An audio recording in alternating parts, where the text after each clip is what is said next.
Madam, స్టేట్‌లో ప్రస్తుతం hot topic 42% BC reservation.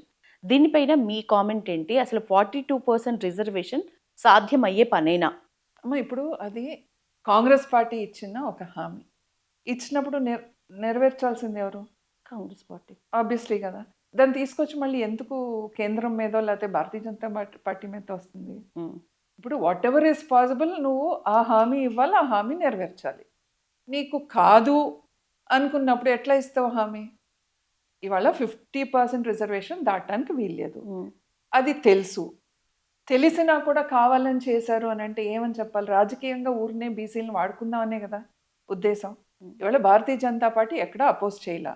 మీరు అసెంబ్లీలో అడిగారు. అసెంబ్లీలో మేము బేషరతుగా ఒకటే చెప్పాం. దీంట్లో ముస్లిం రిజర్వేషన్, ముస్లింలు ఏదైతే మతపరమైన reservation which is against the constitution. Okay. ఇవాళ మతపరమైన రిజర్వేషన్ కాన్స్టిట్యూషన్ ఒప్పుకోదు. హ్మ్. కాన్స్టిట్యూషన్‌లో ఎక్కడ కూడా మతపరమైన రిజర్వేషన్ లేదు. దాంతో ముడిపెట్టారు. అందుకనే మతపరమైన రిజర్వేషన్ లేకుండా మీరు దీంట్లో ముస్లిం రిజర్వేషన్ యాడ్ చేయకుండా ఉంటే డెఫినెట్‌గా మేము దానికి సపోర్ట్ చేస్తామని చెప్పి అట్లాగే మేము సపోర్ట్ చేసాం కదా! మేము ఎక్కడ వ్యతిరేకించలేదే దానికి. హ్మ్. కానీ ఇవాళ చిత్తశుద్ధి ఎవరికి లేదు అంటే కాంగ్రెస్‌కి చిత్తశుద్ధి లేదు. వాళ్ళు దానికి అమలు చేయటానికి ఇది చేయకుండా వాళ్ళొచ్చి ధర్నాకి నిన్న ఏదైతే బంద్ పిలుపునిచ్చారో వాళ్ళ మీద వాళ్ళే కదా బంద్ చేసుకుంది. హ్మ్.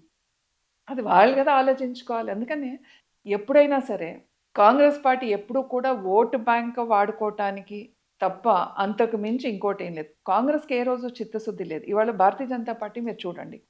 బీసీని రాజ్యాంగ హోదా కల్పించింది బీసీ కమిషన్‌కి. అవును. బీసీ మంత్రులు 27 మంది ఇవాళ కేంద్రంలో బీసీ మంత్రులున్నారు. అక్కడి దాకా ఎందుకు ఇవాళ తెలంగాణ రాష్ట్రం మీరు చూసుకోండి. ఈళ్ళు మాట్లాడితే మీరు బీసీని అట్ట చేశారు, ఇట్ట చేశారని మాట్లాడుతారు కదా! మీరు ఎంతమంది బీసీలకి మంత్రులు ఇచ్చారు మీరు చెప్పండి? హ్మ్. ఇవ్వలేదు కదా! కానీ తెలంగాణ రాష్ట్రంలో మేము ఇక్కడ అధికారంలో లేము. రాజ్యసభ నుంచి మేము ఇక్కడ ఎవరిని పంపించలేము. హ్మ్. యూపీలో మేము అధికారంలో ఉన్నాం. మరి యూపీలో దాంట్లోంచి ఇవాళ లక్ష్మణ్ గారిని ఇక్కడ నుంచి రాజ్యసభకు పంపించారే. హ్మ్. కానీ మీరు ఎవరికిచ్చారు? వేరే స్టేట్ ఆయన్ని తీసుకొచ్చి ఇక్కడ నుంచి మీరు రాజ్యసభకు పంపించారే. ఏ తెలంగాణ వాళ్ళు కనపడలేదా మీకు? హ్మ్. అందుకే నేనన్నా మీరు ఆ చిత్తశుద్ధి చూడండి. వీళ్ళు ఇక్కడ చేసేదేంటి? వీళ్ళు మాటల్లో చెప్పేది. కానీ మేము చేతల్లో చేసి చూపిస్తున్నాం గదా! హ్మ్. లాస్ట్ టైమ్ ఎలక్షన్‌కెళ్ళే ముందు మేమేమని చెప్పాం? బీసీ ముఖ్యమంత్రిని మేము చేస్తాం అని చెప్పాం. మరి మీరెందుకు చేయలేకపోయారు? ఏ ముఖ్యమంత్రిని ఎందుకు ఇవ్వలేకపోయారు? నిజంగానే మీకు అంత చిత్తశుద్ధి ఉంటే? చేయలేదు గదా! అందుకనే వాళ్ళందరూ మాటలు చెప్పటం, ఏదో ప్రజల్ని మభ్యపెట్టి ఓట్ బ్యాంక్‌గా వాడుకుందాం తప్ప ఇంకోటి లేదు. మేము వి ఆర్ ఇంప్లిమెంటింగ్ ఇట్. మేము ఏదైనా సరే చేతల్లో చేసి చూపిస్తున్నాం కాబట్టే ఇవాళ మేము కట్టుబడి ఉన్నాం అనేది చాలా క్లియర్‌గా మీకు కనపడతానే ఉంది. ఆ డిమాండ్ గురించి ఏం చెప్తారు మేడం? 42% బీసీ రిజర్వేషన్ ఒక న్యాయమైన హక్కేనా? ఆబ్వియస్లీ ఇవాళ మా పార్టీ పరంగా మేము సపోర్ట్ చేసాం గదా! దాంట్లో మేమేం కాదనట్లేదే. హ్మ్. So, party has also supported it. ఈ ముస్లిం తోక వల్లే బీసీ రిజర్వేషన్ అనేది సాధ్యం కాదు. అదర్‌వైజ్ అది సాధ్యమయ్యే పనేనా? ఇవాళ సాధ్యమయ్యే పనా? సాధ్యం కాని పనా? ఇవాళ సుప్రీం కోర్ట్ పరిధిలో ఉంది రిజర్వేషన్‌ది. So, let them decide what they have to do. అసలు ముస్లిం రిజర్వేషన్ ఎట్లా యాడ్ చేస్తారు దీంట్లో? హ్మ్. ముస్లింకి అసలు మతపరమైన రిజర్వేషన్ లేదు. హ్మ్. లేని దాన్ని ఎక్కడి నుంచి తీసుకొచ్చి యాడ్ చేస్తారు? సో మేము ఫస్ట్ నుంచి కూడా వి ఆర్ అగైన్స్ట్ దట్. హ్మ్. ఇవాళ కాన్స్టిట్యూషన్ పరిధిలో ఉన్నదానికి ఇవ్వండి. మేము కాదనట్లేదు గదా! We will go by the constitution not against the constitution. This is what our stand is. ఒకవైపు కాంగ్రెస్ నేతలైతే బీజేపీ సపోర్ట్ చేసేదైతే కేంద్రం దగ్గర ఒత్తిడి తేవటంలో మన బీజేపీ నేతలు ఎవరైతే ఉన్నారో వాళ్ళందరూ మనకు సపోర్ట్ చేసేవాళ్ళు అనే మాట గట్టిగా వినిపిస్తున్నారు. మీరు భారతీయ జనతా పార్టీని అడిగి హామీ ఇచ్చారా? అది మీ హామీ. మీరు నెరవేర్చండి. హ్మ్. భారతీయ జనతా పార్టీ ఏం హామీలు ఇచ్చిందో, భారతీయ జనతా పార్టీ మేనిఫెస్టోలో ఏమేమి పెడుతుందో ఖచ్చితంగా భారతీయ జనతా పార్టీ చేస్తది. మా పార్టీకిను మీకు ఏం సంబంధం? మీరిచ్చే హామీలు మీది, మేమిచ్చే హామీలు మావి. ఓవరాల్‌గా ఇప్పుడు ప్రస్తుత ఎలక్షన్స్ ఏవైనా మీ వ్యూహం ఎట్లా ఉండబోతుంది? నిజంగా హోప్‌తో ఉన్నారా మేడం? కొత్త టీమ్ అంతా ఏర్పడింది. మీరు ఒక ఉపాధ్యక్షురాలు, దట్టు మహిళా సభ్యురాలుగా ఉన్నారు.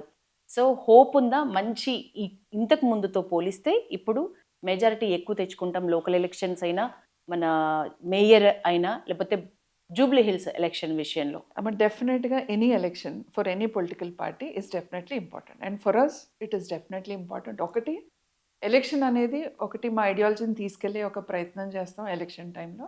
అట్ ద సేమ్ టైం ఇవాళ ప్రజలకి మేము గెలిచినా, ఓడినా కూడా ఎప్పుడూ కూడా మేము అనేది ఒకటే. గెలిచినా, ఓడినా కూడా మేము ప్రజాక్షేత్రంలో ఉంటాం. ప్రజల కోసం మేము పోరాడుతా ఉన్నాం. మేము కొంతమంది నాయకుల్లాగా మేము ఓడిపోతే ఫామ్ హౌస్‌లో కూర్చుంటాం. ఇంకొక నాయకుడిలాగా మేము గెడ్డాలు మీసాలు తీయకుండా కూర్చుంటాం అనేటట్టు భారతీయ జనతా పార్టీ కార్యకర్త లేరు. 2 స్థానాలు ఉన్నప్పుడు అట్లాగే కష్టపడ్డాం. 303కెళ్ళిన రోజు అట్లాగే కష్టపడ్డాం. ఈ రోజు కూడా అలానే కష్టపడుతూ ఉన్నాం. అట్లాగే జూబ్లీ హిల్స్ కష్టపడతాం. అట్లాగే జీహెచ్ఎంసీ ఎలక్షన్స్ కష్టపడతాం. రేపు లోకల్ బాడీ ఎలక్షన్స్ కూడా ఆ రకంగానే కష్టపడతాం. కానీ లోకల్ బాడీ ఎలక్షన్స్ గానీ, జీహెచ్ఎంసీ ఎలక్షన్స్ గానీ ఇయన్నీ టైంకి ఎందుకు కండక్ట్ చేయలేక జీహెచ్ఎంసీ అంటే ఇంకొంచెం టైం ఉందనుకోండి. కానీ లోకల్ బాడీ ఎలక్షన్స్ ఎందుకంటే డిలే చేస్తున్నారు? ఎందుకు చేయాల్సొస్తుంది? ఉమ్. ఇవాళ మీరు 2 సంవత్సరాలు టైం ఉంది మీకు. బీసీ రిజర్వేషనో అవును. లేకపోతే ఇది 2 సంవత్సరాల బ్యాక్ కదా మీరిచ్చిన అవును. హామీ. 2 సంవత్సరాలు ఈ లాస్ట్ దాకా ఆగి, సడెన్‌గా ఇప్పుడు తీసుకురావటంలో ఒక ఉద్దేశ్యం ఏంటి? వాళ్ళ ఇంటెన్షన్స్ ఏంటనేది మీరు ఆలోచించండి. ఆలోచిస్తే దాంట్లోనే మీకు సమాధానం దొరుకుతది. కాంగ్రెస్ పార్టీ ఏ రకమైన నాటకాలు చేస్తుంది ఏంటి అనేది. భారతీయ జనతా పార్టీ నేను అందుకని మీకు మళ్ళీ చెప్తున్నా, Bharatiya Janata party will stand for the people, by the people, for the people always. వాళ్ళ కష్టాలు ఉన్నప్పుడు ఫస్ట్ మేము ఉంటాం. డెఫినెట్‌గా ఉంటాం.